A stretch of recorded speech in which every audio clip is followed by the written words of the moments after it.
This is a story of my dad running over my dog with his pickup truck and then losing my cat 2 days later.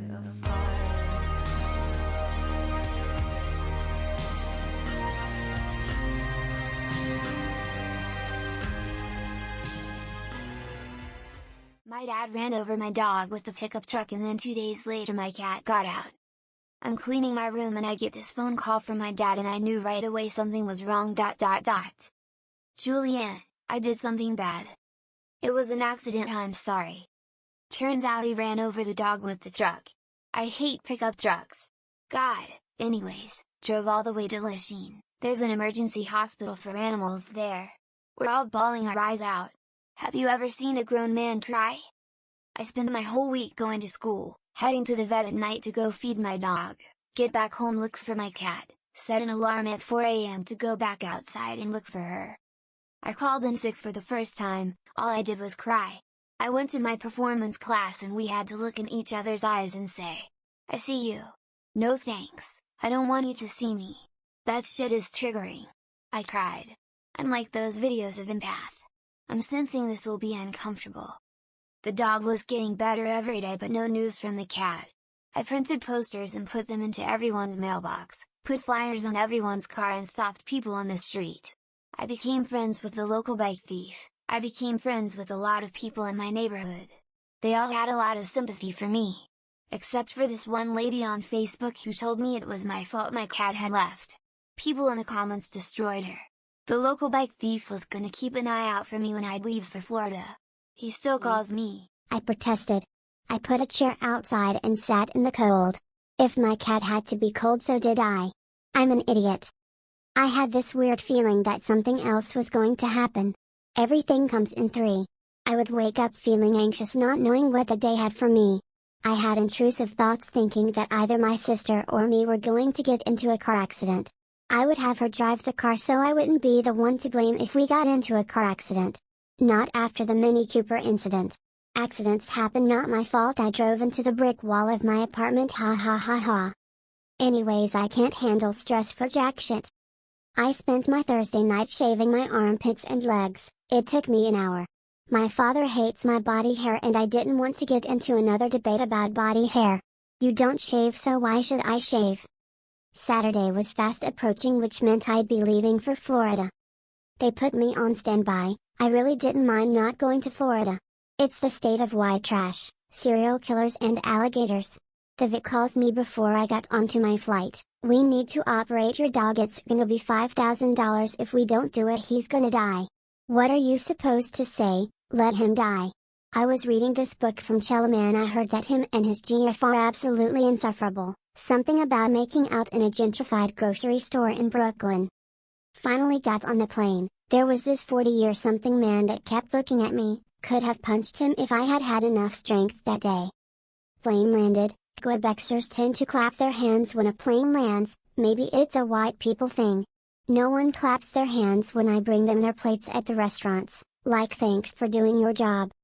We got off the plane, ran into Louis Morissette. I had been quoting him all week.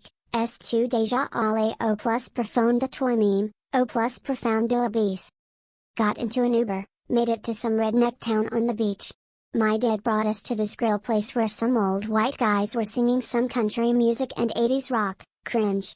How the fuck are you supposed to feel safe, when everyone owns a gun? There are Trump's flags everywhere and Israeli flags.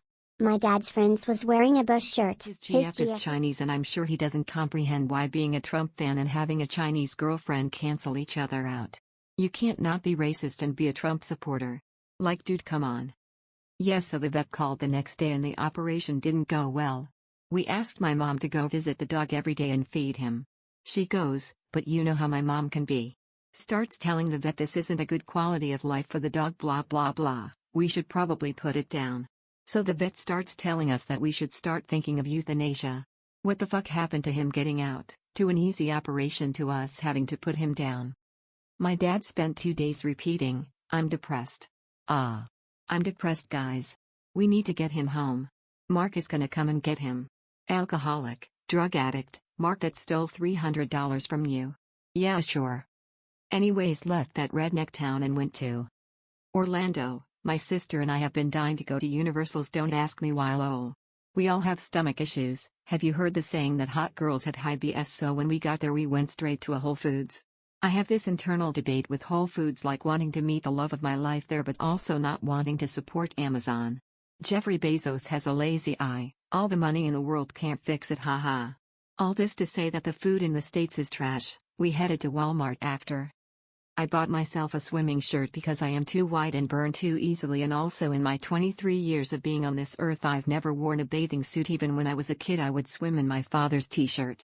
I want to point out how fucked up that is and why my parents didn't want to look more into that. My dad got upset at my sister because we like to say Mickey Mouse all the time. At the beginning of the pandemic I went back to live at my dad's for a while, so my sister and I shared a room together and we call them the giggles.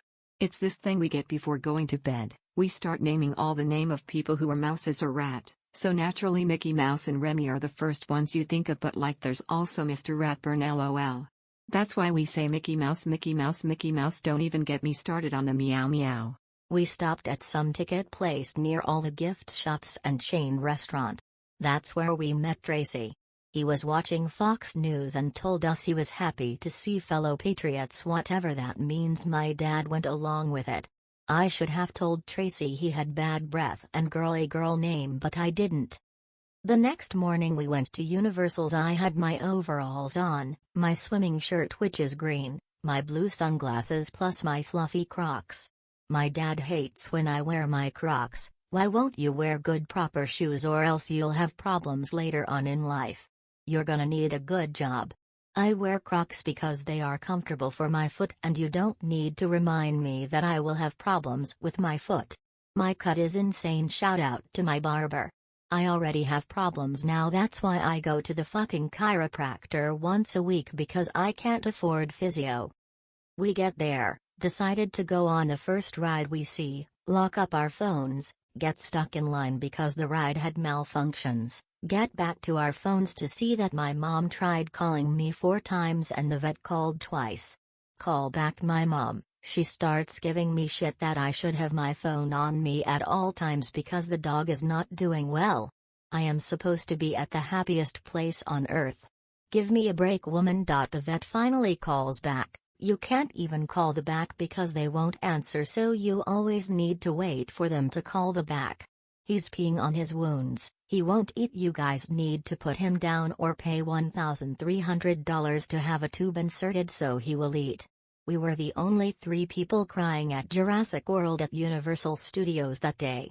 We would wait in line about for an hour, talk about the dog, cry a little, came up with a plan to get him back home healthy. Get on the ride, get this adrenaline rush and forget about how we felt.